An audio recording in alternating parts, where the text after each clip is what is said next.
So for the folks that are here, welcome to our discussion, Finding Your Voice as a Podcast Host. I am going to be the chair host of this panel. My name is Ayanni Cooper. We're going to start off with a round of introductions for everyone, and then we're going to dive right into the conversation. So something that I want to let you all know is that while we're kind of structuring this a bit like a roundtable, I'm calling it an interactive roundtable. So what I mean by that is do not hide your questions. Start sending questions in as soon as you have them. If we say something that sparks something for you that you want to ask about or bring to the conversation, feel free to throw it in the chat. An active chat would be excellent for what we are planning to do here. We will perhaps set aside a little bit of time for Q&A, but since the Q&A is kind of flowing throughout the conversation, I don't know if we'll necessarily need time for that, but I'll keep an eye on the chat. I'll see if people raise their hands like they really have something they want to bring to the table, etc. And we'll also have some questions that will be interactive. So throwing things out to the audience to see how they might react to things that we are thinking through. So since my preamble, I think, gave us a little bit of time, I'm going to go ahead and get started with our introductions. I'll go first, and then I'll kind of move around my little square here. So my name is Ayanni Cooper. I am a PhD candidate at the University of Florida. I study comics and animation. That's my main bag, but I've really gotten into podcasting over the last, I guess, year and a half, 2 years. I was on a podcast before I started graduate school, but I started one with our co-panelist, Corinne Matthews, during the pandemic called Sex, Love, Literature, in which we call a semi-academic look at different pop culture texts. We think a lot about questions of desire, of power in relationships, and ultimately why the quote unquote sex stuff in the pop culture we read, watch, play, etc. matters. So moving around my little square, because it's easy for me, I'd like to introduce Corinne Matthews to all of you. She is also a PhD candidate at the University of Florida. We're both in the English department, and she specializes in children's and young adult literature. Her research interests include fantasy and speculative fiction, gender and sexuality studies, consent and agency, as well as comics and graphic novels. So Corinne is my co-host and co-founder on Sex, Love, Literature. She is also the one that does all of our fabulous Instagram stories. She's very good at that in a way that I am not. So these are the reasons that having a co-host is important to pick up the slack sometimes.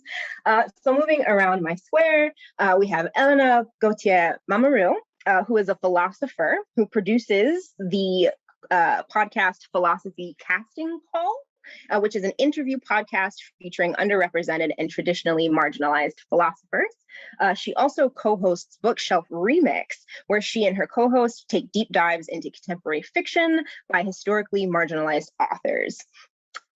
So I'm actually going to be throwing links to all of our various podcasts in the chat, so you all will have a chance to go through that. And last but not least, we have Matt Seybold, who produced the American Vandal podcast from the Center for Mark Twain Studies, where he is also the resident scholar. His research is in 19th century US literature, media studies, and economic criticism in critical finance studies and critical economy. And one of the things that he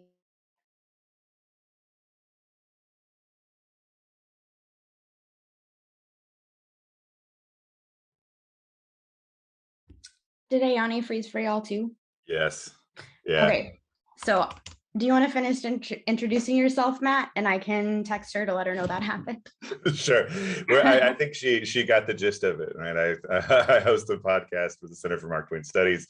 The biggest distinction we like to make about it is this is also something like many of the podcasts we've heard about this weekend started during the pandemic. The Center for Mark Twain Studies traditionally hosts a whole bunch of in-person programming, symposia, lecture series, so on and so forth.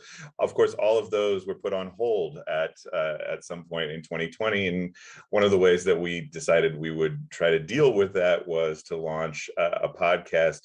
And even though we are now slowly returning to in-person programming, we've recognized that the podcast gives us some opportunities to do things that we've really enjoyed, and especially to engage with a more diverse community of scholars, including many who do not think of themselves as Twain scholars, but whose work and research and interests intersect with things that are relevant to Twain scholars. Yeah, so since Ayanni disappeared, hopefully she will be returning. I guess I'll go ahead and, since I have practiced co-hosting with her, I'll maybe go ahead and jump in, and I have the Google Doc pulled up where we gathered our questions.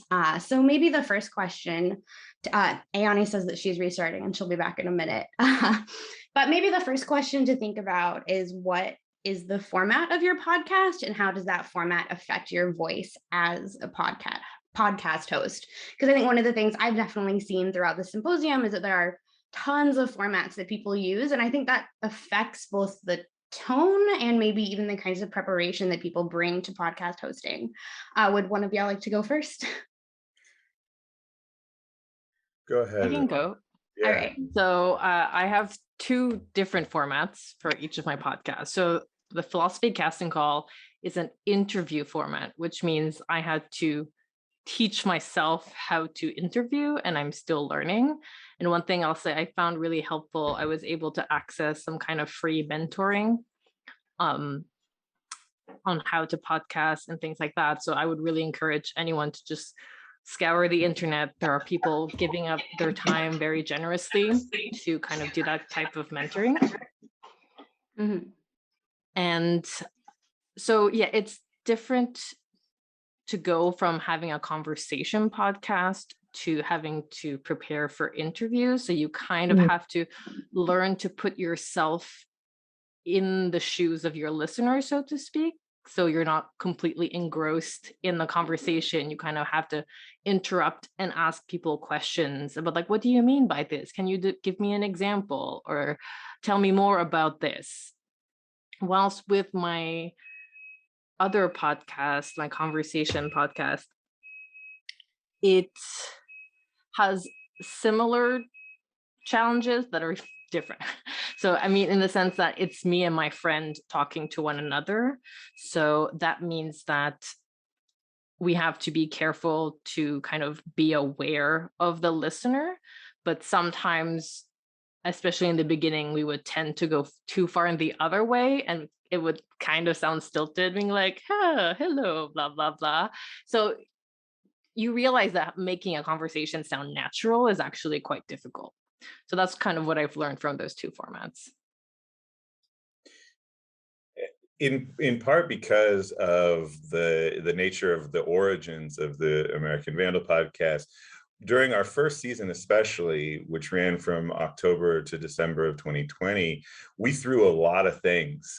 we tried to, we had already planned to sponsor a panel at the C19 conference. We already had on the docket a lecture series.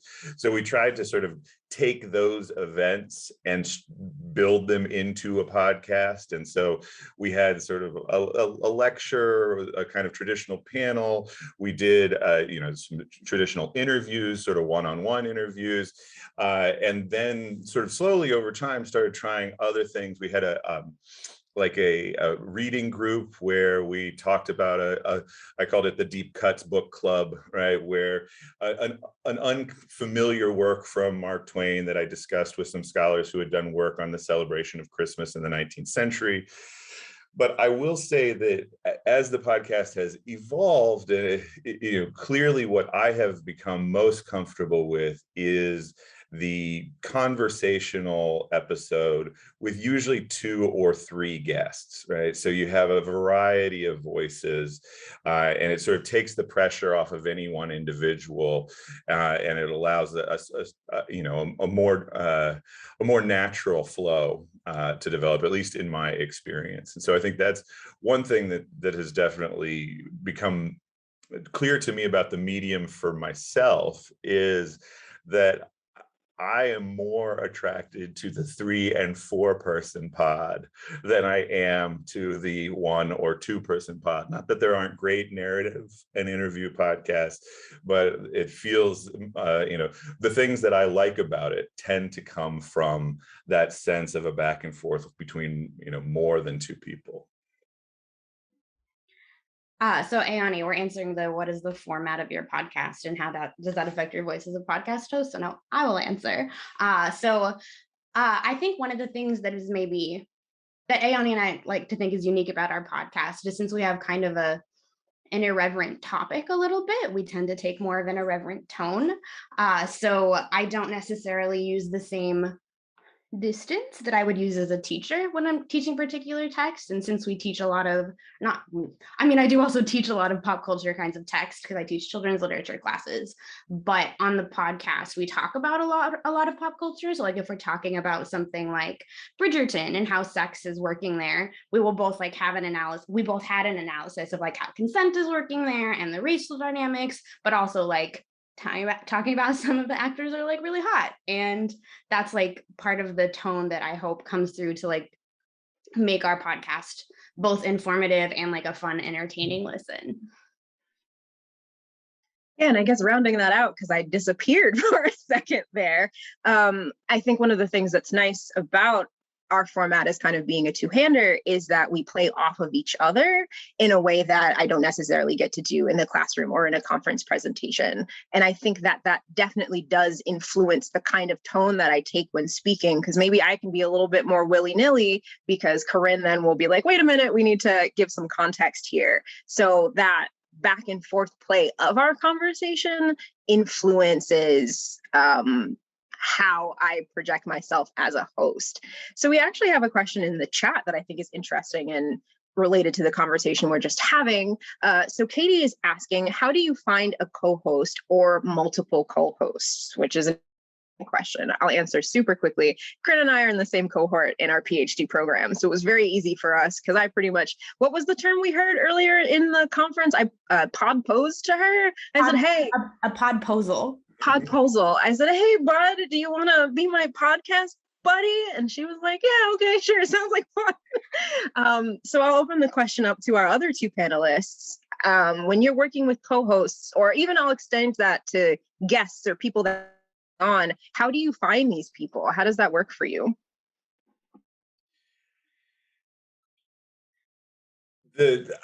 So I don't have a regular co-host, but I will say one of the things that's happening next year for the American Vandal podcast is we've switched recently to a kind of mini series format where each, we're going to do 2 to 3 episode or 2 to 4 episode thematically linked mini series. And one of the reasons that we're doing that is that we have a staple of people mostly who have been guests on the podcast before, or who are academics who follow the podcast and are interested in the medium, who now would like to try to host, right? And so we're going to do 2 to 3 episode runs with some different hosts in 2022, and definitely that came about from trying to make sure that we involved a lot of people in our first 2 seasons, and there were many of them who got really interested in the format and in the medium by being on episodes, and so started to think about like how their work and their interest might be adapted to this medium, and so I think one of the things that has clearly been very exciting for me is recognizing that this is a medium that encourages collaboration, not just on an episode to episode basis, but an ongoing basis, right? That you get listeners, guests who are going to want to continue to be involved in some way or another, right? And that is, it's been really refreshing and exciting to me to sort of develop these relationships with people that don't, in some cases, it's just, I interact with a person for a few weeks before we record, we do the episode together, we might interact for a little while thereafter, and then it sort of fades away. But in many cases, right? That relationship continues, and is ongoing, and they're thinking about like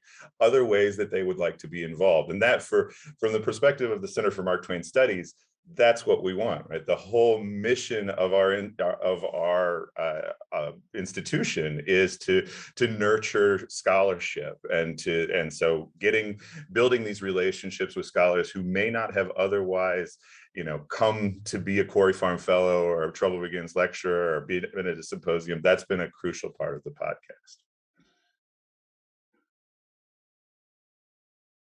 Yeah, in my case, this brief answer is social media. So my co-host Sophia for Bookshelf Remix, we have never met in real life. She lives in New York. I live in Scotland. And we met via, again, being two humanities people on Instagram like 2 years ago.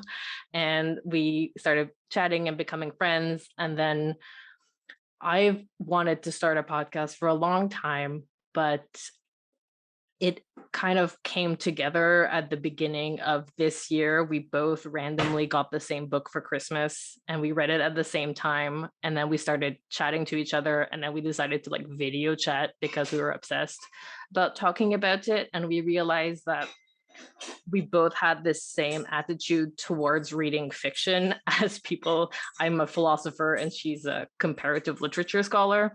And so like the way that we approach contemporary fiction is forever changed because of that. And we found in one another someone we could really dialogue with and just kind of really vibe, and just rediscovering the pleasure of buddy reading and of really taking deep dives, which is why Bookshelf Remix spends 2 episodes on every book, because we like discuss normativity and like the role of colonialism in Mexican Gothic.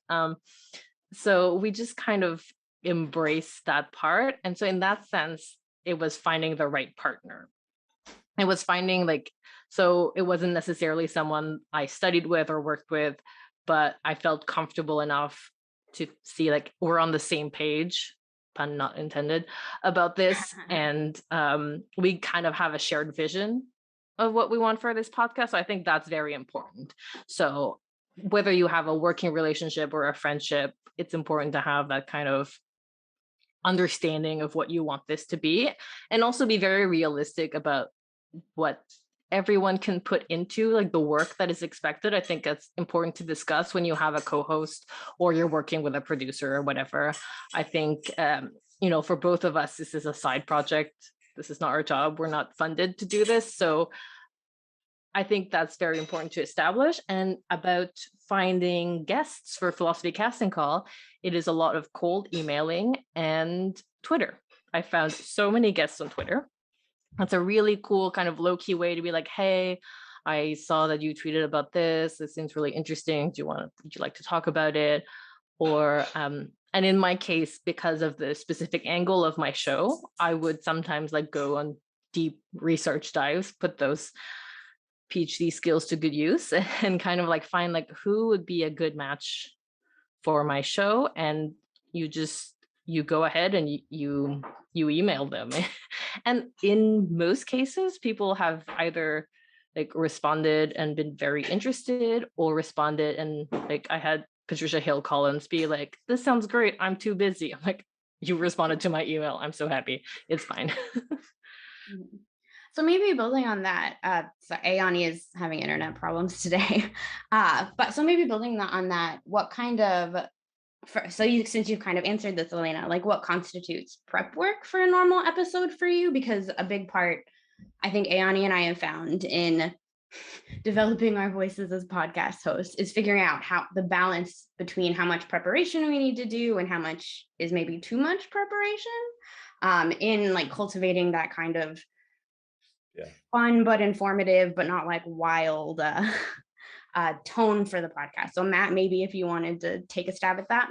Yeah, I mean, the first question is, first I want to agree that it's time consuming work, right? And one of the reasons why I'm excited about having other hosts coming in next year is that this, I estimate that the average episode probably takes me at least 8 hours.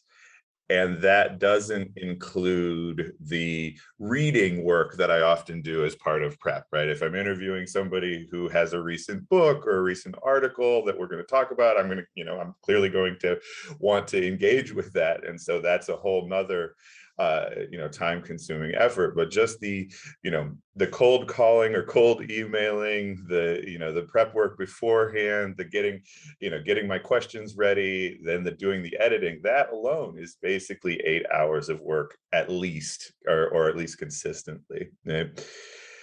But I also think Corinne's exactly right. You try to find this balance between spontaneity and composition, right? And one of the things that I've recognized as we've been doing this longer is I try to not have more than a page of prep in front of me. And oftentimes I have the first question pretty much laid out, scripted. I might have another couple of scripted questions that that are there for me if I need to turn to them at some point. But I really want to be, engaged in the moment, and responding to what my guests are saying, and building upon their perspectives. And so I don't want to have too much prep that I feel then, maybe incentivized to turn to. Right? And so I usually limit myself to a page of questions and notes that are there when I need them. But usually after the first 15 or 20 minutes, I'm not going to turn to them unless I feel desperate for some reason, which doesn't really happen. So to speak to Ayanni and I's prep, a lot of the time, well, since we talk about pop culture, we either have to read or watch the thing that we're going to be talking about. And we found that it helps us to come up with an outline it's not a script exactly, but with like the main questions we want to talk about, that often have to do with like particular ways sex is portrayed, particular ideas about romance, particular pairings that are happening, and that kind of thing. Because we found if we don't have at least some sort of guide, that we go all over the place in a way that's not necessarily comprehensible to other people. But we also, I think, have to balance doing enough planning in advance to have that sort of outline, but then also not talk too much about it, which, since we're friends who like chat a lot, we don't want to like use up all of our ideas about what we're going to be talking about on the podcast. But that also, I think, one of the reasons we started the podcast in the first place, and I hope one of the things that works for us is that we're not necessarily just talking about a media. We also like want people to have a good time and like get a sense of our friendship and like they're part of the conversation. So that, I think, also influences the tone that we take and the way we discuss different pieces of media. I will hand it back to you, Ayanni. Okay, did everyone get a chance to answer that question? Okay, you all have been fantastic while my computer tries to like sabotage me in the middle of the panel. So I appreciate you all. We have another question in the chat. So yesterday on several panels, people spoke about hating the sounds of their voices, literally. What are your thoughts about that? Diction, accent, vocal fry, and other issues. So I have feelings, but I will open it up to our panel first. Does anyone want to jump in here? I'll just say really quickly, I used to hate the sound of my voice, and I basically just had to get over it.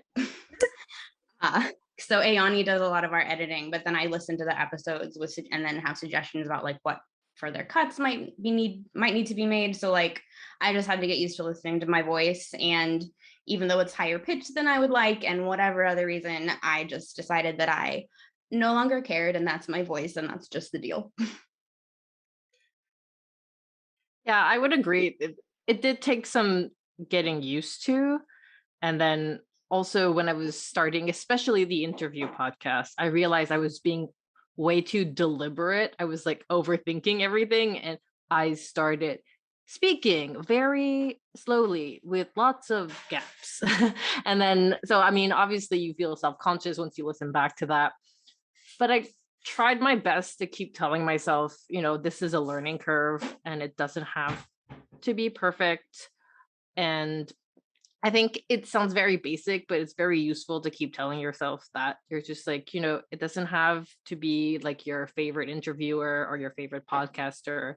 You can just keep doing. And, I have to accept that when I get tired, my French accent comes out more. And but yeah, I see in the chat like the tyranny of the NPR voice standard. But I would also argue that, I'm not bubbly and sweet like some podcast hosts that I love. And it's kind of, when you listen to different kinds of podcasts, you inevitably compare yourself, and you're just like, well, this is not my vibe.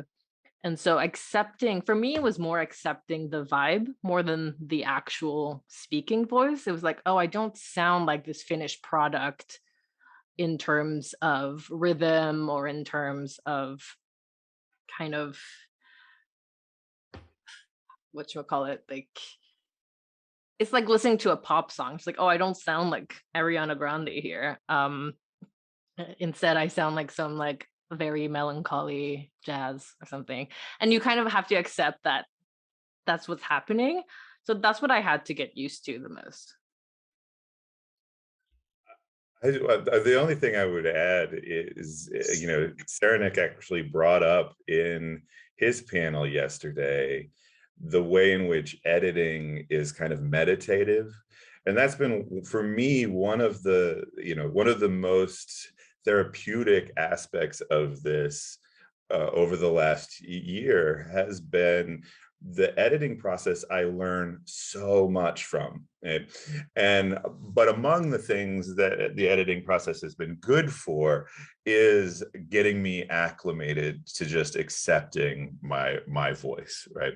And recognizing that everybody who comes on the podcast, also has verbal tics, also have, various rhythms and habits, and might also feel uncomfortable with their own laugh, those kinds of things. And so I think the editing process has been really crucial. And I encourage any podcast host to do their own editing and to do thorough editing. It's, first of all, it's good for your listener. It's a way of showing respect for your listener, but it's also, you'll learn so much from the process, and you will get acclimated to just hearing yourself to the point where you don't really, you cease to worry about it. You cease to be self-conscious of it so much. Yeah, to pick up on that, I think that's a great kind of point of sitting with the editing, but also kind of accepting your voice for what it is. I like that Ariana Grande comparison. That was like spot on. I know for me, something that I think about a lot is if I'm code switching while I'm recording, and how my accent will play into that, and what kinds of things I might slip into my very New Jersey kind of way of speaking, and some ways where I'll kind of slip away from that. So it's fun to it's become fun, I think, to watch how my voice is changing while we're talking about different things, or how I'm reacting to something. And it makes me think of a question, but Élaina, I see you're raising your hand there. Or no, is that not a hand raised? Yeah, I just wanted to piggyback. Okay. I just wanted to piggyback on what Matt and you were saying, in the sense that, and now I completely lost what I was going to say. No, yes, I was wanting to say, I also found like I learned so much through editing, and I actually really enjoy the audio editing process. It takes me forever because I'm teaching myself, but I really enjoy it. But what I came to think about when I was like unhappy with my verbal tics or anything I was saying, and I want the podcast to be as inclusive as possible. And I've interviewed people who've worked up, for example, in philosophy of disability and things, and disabled philosophers. And I had to question myself, being like, oh, what am I doing when I'm editing someone else's voice? When I'm changing the way that their tics happen, when I'm moving things around to make it more quote unquote palatable or normalized for like audio purposes. And that's helped a lot to understand and accept my own voice when I was thinking about my guests, being like, what is the fairest representation of the way that they speak, whilst like still cleaning up the audio and etc. and presenting them in the best light possible. But I think that even if you don't have an interview podcast, to keep that in mind, if there was someone else, if I were my friend or my guest, how would I want to represent them and make sure that I'm not kind of manufacturing a speaker that wasn't present during this exchange? Yeah, that's an excellent point. And I kind of have an interactive question that I want to bounce off of that kind of feedback. So something that I was thinking about is, how would you describe either your current podcast voice or your desired podcast voice in 3 words? I kind of had a chance to think about this because I cheated a little bit in writing the question. So I'll kind of jump off here. And folks who are just in the audience, feel free to throw 3 words in the chat, how you think about your podcast voice. But some of the words that I came up with were fizzy, I think was one of them, because I think Corinne helps to keep us more grounded. And I kind of tend to bubble, if you haven't gotten the sense of that over the course of how I am hosting this panel right here. So fizzy was one of them. I think another one was informative, because while we're having a good time, we still want to be relaying conversations about these kind of sometimes very heady topics to a public audience. And then honestly, I got stuck on a 3rd one. So I'm going to think about that while I throw the ball to somebody else. So Katie has deep, strong, and emotional. Ooh, I like that. I like that. What about any of our panelists? Does anyone want to jump in here? I can, since I also had a little bit of a heads up about this. The 3 that I came up with were grounded, snarky, and exploratory. And one of the things that Ayanni and I were talking about was the way that our podcasting voices sort of developed to complement each other. So like I a lot of the time serve as like the straight man to like pull us back on topic, or like, okay, well, like what is the context of that? Our audience has no idea what you're talking about. So like pulling us back in from when we go on tangents. So maybe tangential will be my 3rd word. I'll go with that. So we also have Sarnok saying that he sounds hungover. I don't think that's fair. But that's funny. That's a good one. Matt, you seem to be deep in thought here. Well, I think so. From the start, I think I was always concerned with being like respectful, right? Like respectful of the audience, respectful of the guests, and so that was big part of that is being prepared. I think that those are 2 that definitely would stick out for me, and also trying to be unaffected, right? That, to seem at ease, laid back, not to try to, the NPR voice standard, et cetera. What can you do to seem natural and as though you are not becoming somebody else when you turn on the microphone? And I would say that it would be irreverent, curious, and enthusiastic. Definitely in Bookshelf Remix, we've kind of settled into this dynamic where Sophia is much more curmudgeon-y and skeptical. And I was like, this book is so good. Let me tell you why. And so as you were saying, Matt, it does reflect our own personalities. We're not inventing that, but I think I don't know if anyone listens to the Sporkful, but Dan Pashman once said something that was really cool. He was like, well, the person I am as a host is me, but it's a certain tailored part of me that I've given some thought to. Like I don't give access to my whole self to the listener, but it doesn't mean that it's fake. It's just kind of like, so you take what you already have and then you think, how does this dynamic work? What do I want to present as part of this experience? I have a question to kind of follow up on that for the rest of you.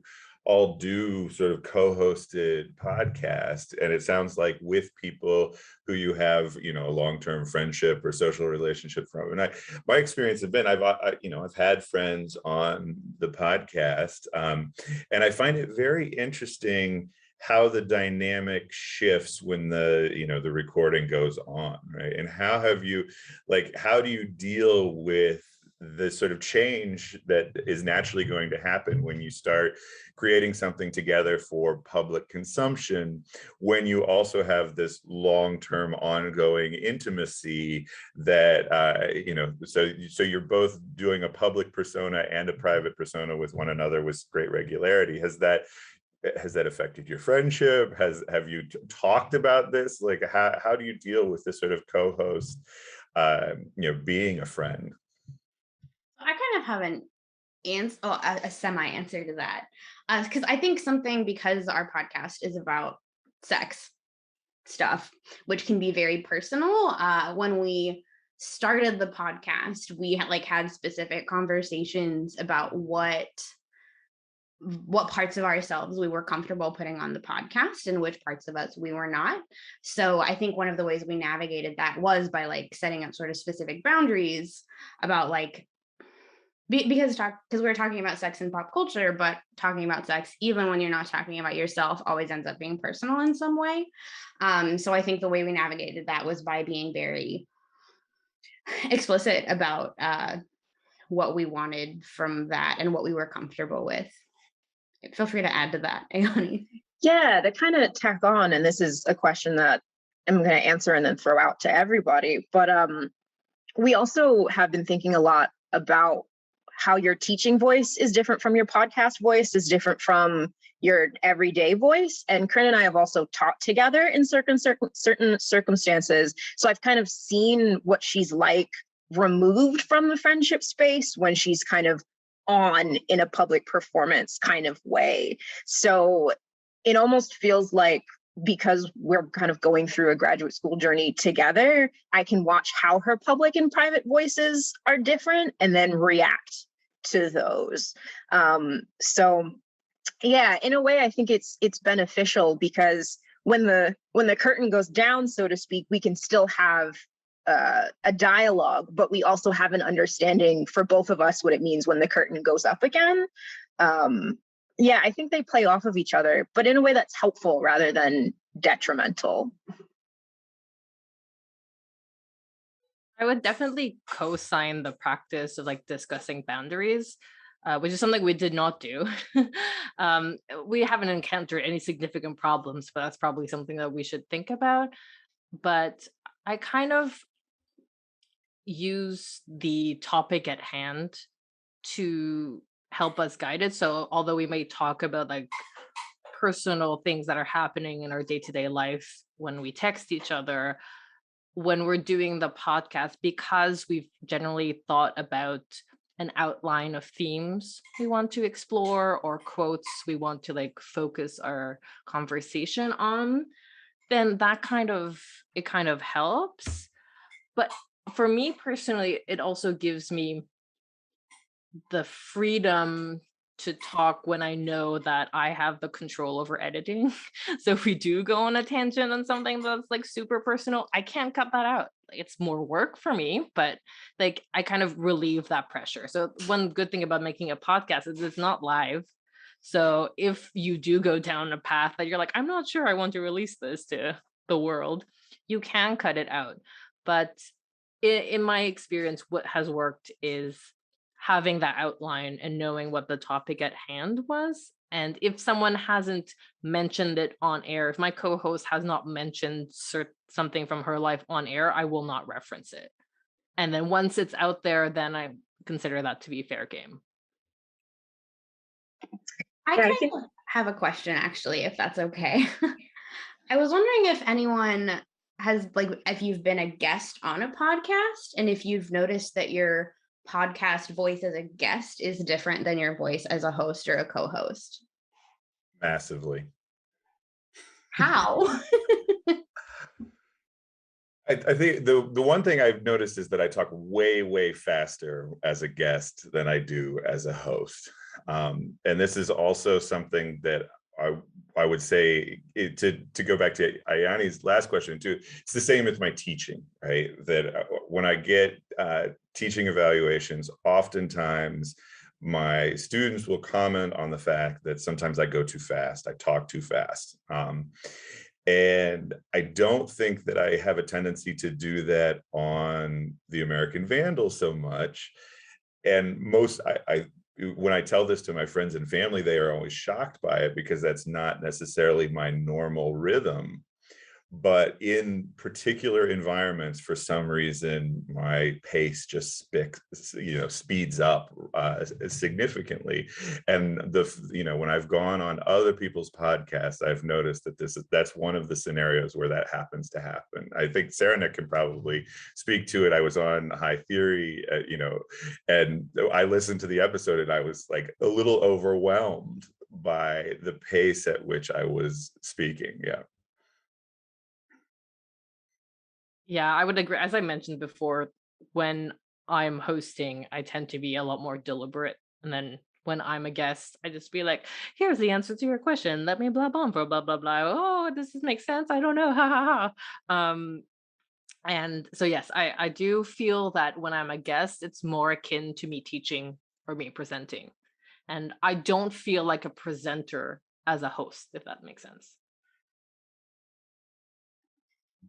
Is actually something that I wanted to talk about a little bit while having you all here, is the difference kind of thinking about between presenting and podcast hosting. Because for a lot of us who are academics, though I know there are some non-academic folks that are taking place in the symposium, conferencing is an experience that a lot of us have in common. We've presented at different panels. We've presented at panels in this conference, in this symposium space. So how would you configure your, I guess, presentation voice as different from your podcast voice? Or do you kind of pull on that when you're podcasting?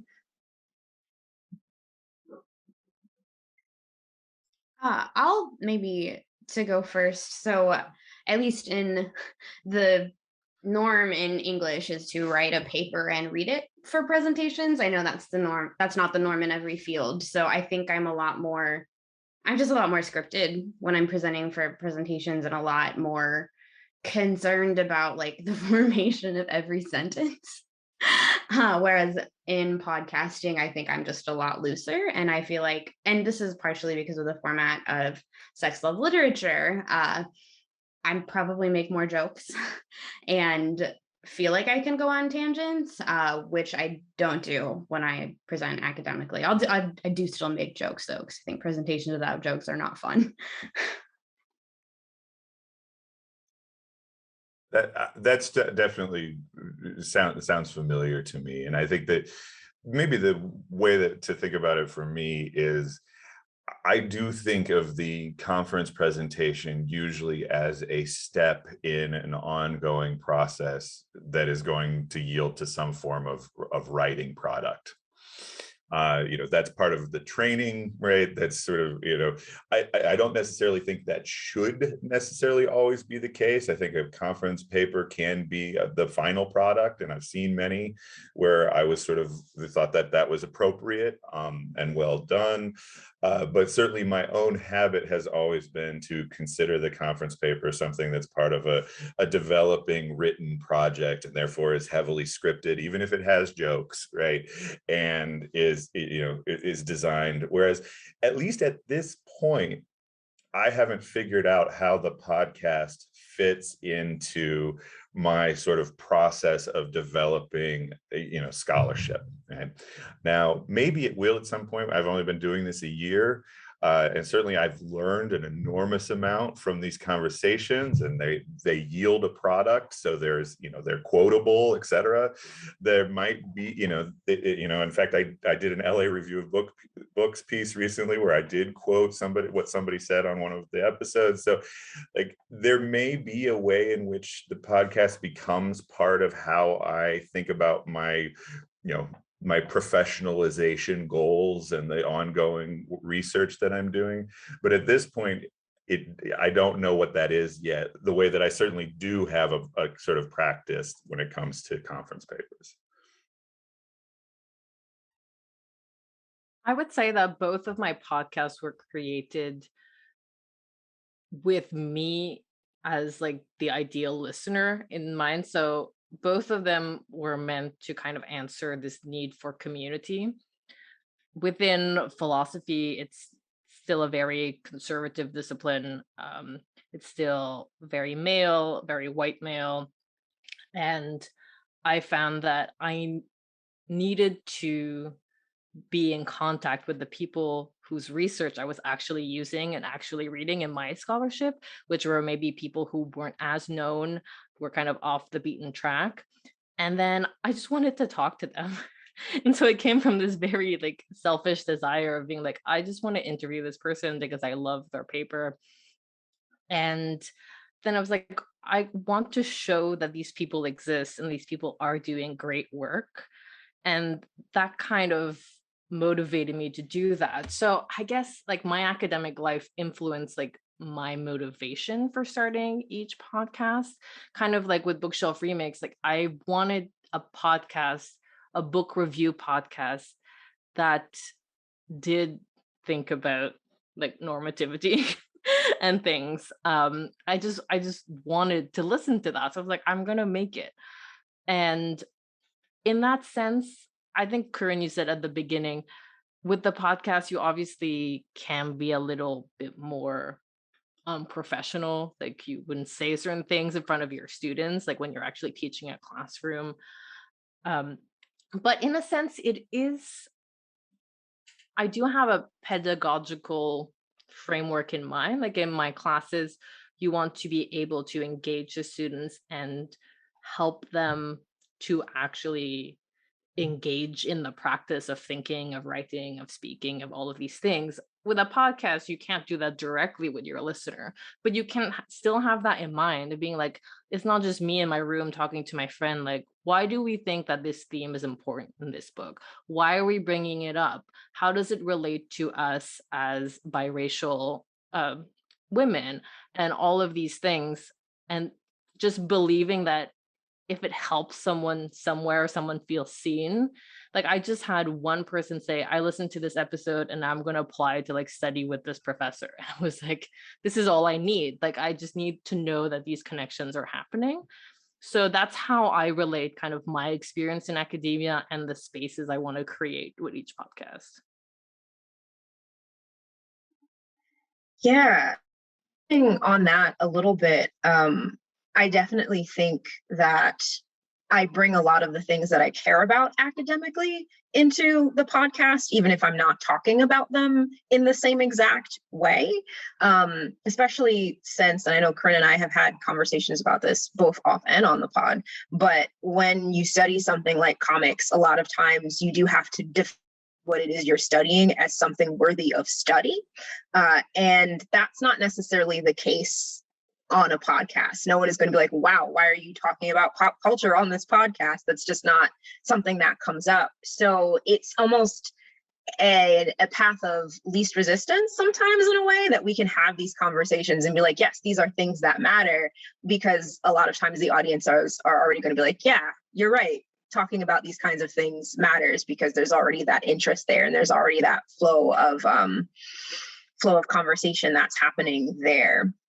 And I think one of the things that's also fun about the podcast is that we can play with our tone in between episodes, because we've had some episodes that were definitely a little bit more light and fluffy, say complaining about a trope that we don't like and how it's used. But then we've had other episodes where we felt like we've really needed to dig our heels in a little bit more. Like we did an episode on a promising young woman. And for that one, we did a lot of scaffolding that we don't normally do. And we were citing scholars that we don't kind of normally cite. We were including things in the show notes that we don't normally include. So there is kind of that flexibility of how deep you want to go with some things that I think is nice, to use a very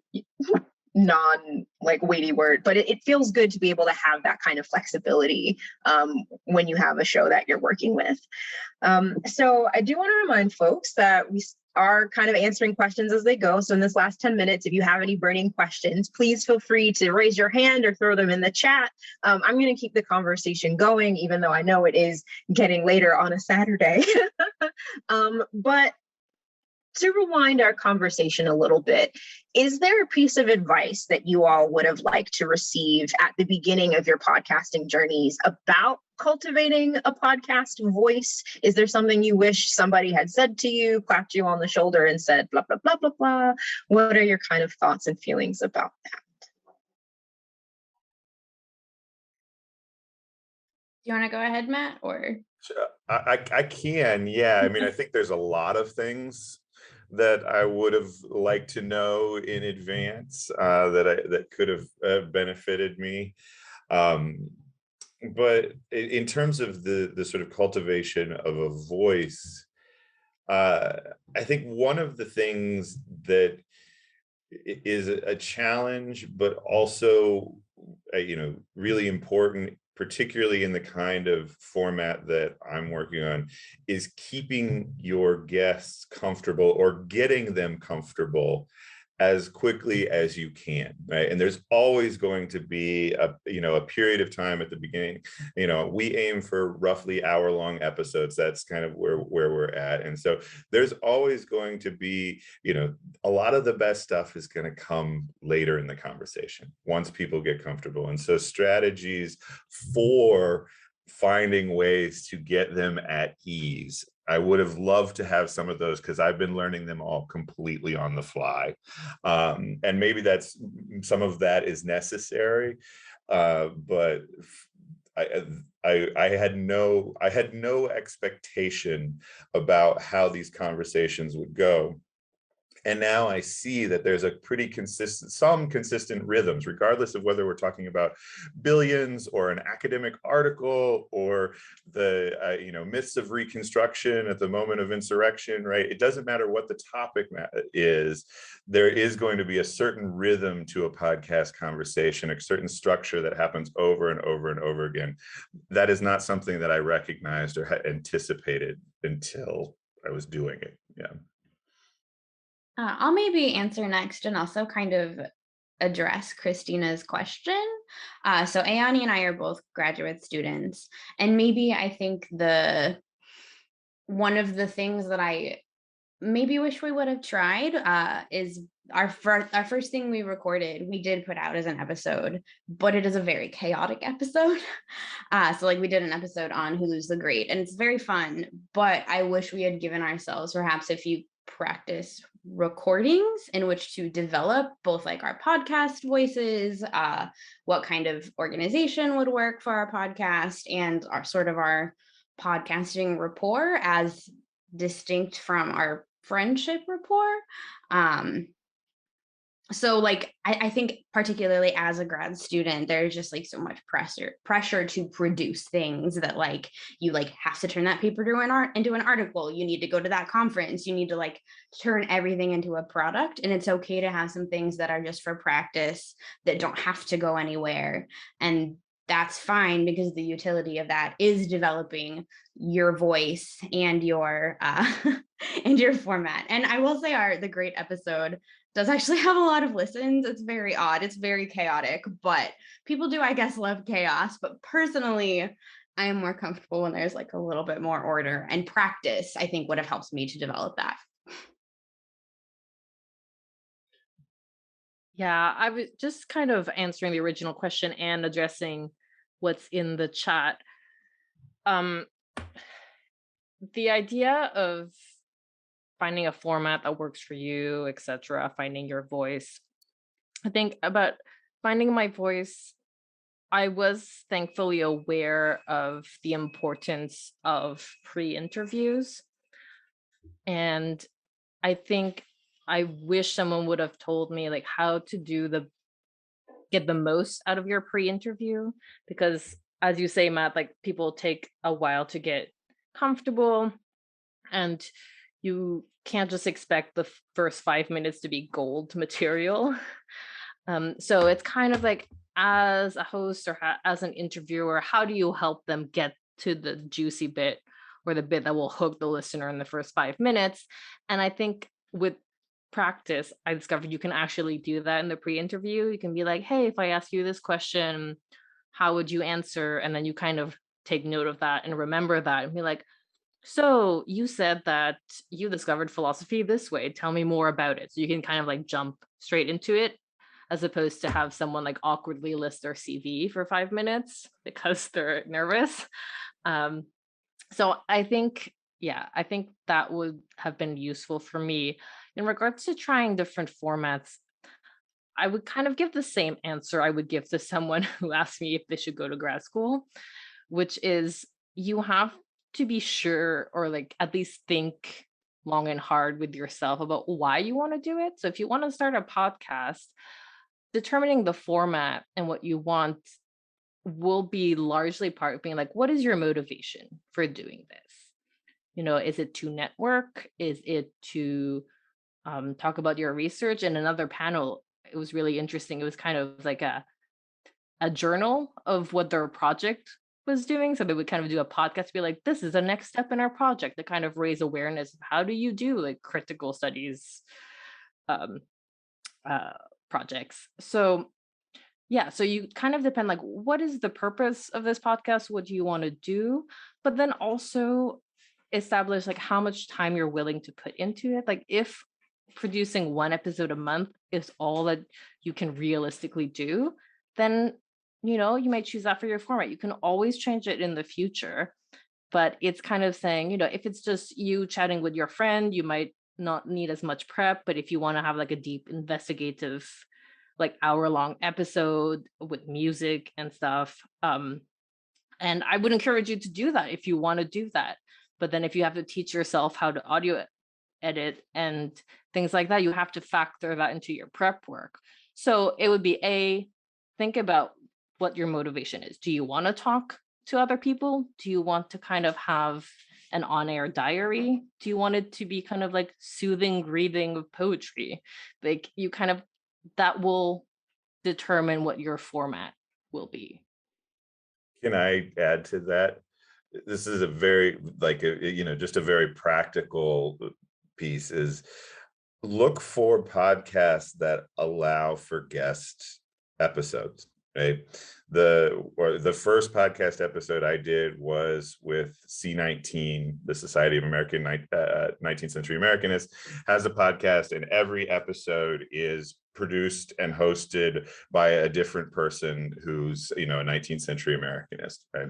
And they have basically a call for papers every 6 months, and they plan out the next 6 or 12 episodes, however many they do, and each one is has a thematic connection because they're all about 19th century American literature and history, but they all have different scholars, different formats, etc. And so we're sort of moving to something that's a little bit like that, because we are going to do multiple hosts in these mini series on the American Vandal. But there are a lot of podcasts out there that allow for some form of guest participation or guest hosting or guest producing. And so if you're like interested in trying something but you're not sure exactly what you want your format to be, you might do an episode for somebody else and see what you learn from that process. It'll be, and whether you want to go forward. And the nice thing about that is it has a ready-made audience. It has a feed. You don't have to put out the money or the time to sort of get the thing running. You get a chance to just make an episode and see how that part works. I also just quickly want to add that you can change your mind. Some of the podcasts that I love, like after like 10 episodes or something, they were like, hey, this doesn't work for me, or like something has happened in my life, we need to go every 2 weeks now. And that's your prerogative because it's your podcast. So don't think that you can't change it. Like if you take one format and it really doesn't work for you, or something happens outside, like you get to change that. And just adding on to that really quickly, not every podcast has to be a 25 episode season or something that you're committing to doing every single week for the rest of your life. You can record something that's 3 short episodes and say, did I like that? Did I hate that? What could I do differently? That's totally fine. And there are oftentimes scholars who might be interested in doing those kind of projects with you. I met some folks at a conference earlier this year, and we did a mini podcast series together of 3 episodes. So it doesn't always have to be the long thing that you're committing to. It could even just be an experiment that you're playing with. But we are at the hour. This has been a fantastic conversation. Thank you so much to our panelists for all of your insights and your conversation. Thank you to our audience for attending. Yeah, this has been wonderful. Thanks, everybody. Thank you so much. I'll hang out.